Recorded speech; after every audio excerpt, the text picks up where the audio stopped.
माता पिता अपने बच्चों से चाहे कितनी ही नफरत क्यों न कर लें या करने का दिखावा क्यों न कर लें, और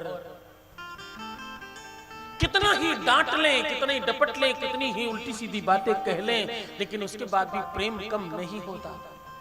यज्ञदत्त जी ने निकाल तो दिया है घर से, लेकिन बहुत ध्यान रखते हैं गुणनिधि का दूर से, और समय समय पे जब तब पूजा पाठ यज्ञ अनुष्ठान करते रहते हैं इसके लिए, इसे सद्बुद्धि प्रदान करते।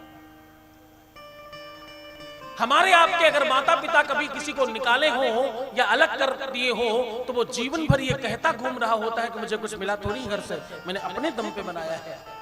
हाँ, मैंने जो भी कुछ प्राप्त किया है अपने दम पर किया है, और मैंने स्वयं सब कुछ बनाया है। ऐसा कहने वालों आज के बाद ऐसा नहीं कहना।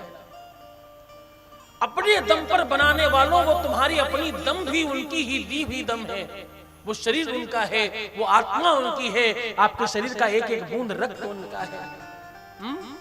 तुम्हें इस लायक बनाया कि तुम कोई लायक हो सको। तुम जैसे नालायकों को लायक बनाना माँ बाप ही करते हैं, उनसे कभी भी विमुख नहीं होना। भगवान राम को जब वनवास भेजा गया तो अयोध्या का एक बुजुर्ग खड़ा होकर बोला, राजा दशरथ ने अच्छा काम नहीं किया ये, हाँ मैं उनसे जाकर बात करूंगा और राम तुम्हें मैं न्याय दिलाऊंगा।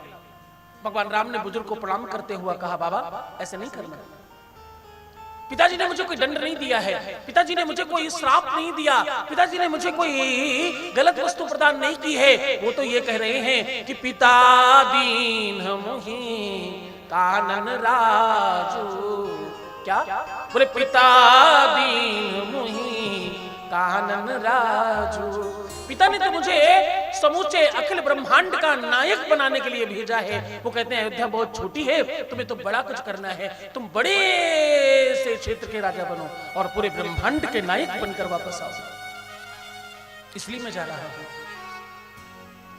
ऐसी भावना रखने वाला पुत्र श्रेष्ठ होता है।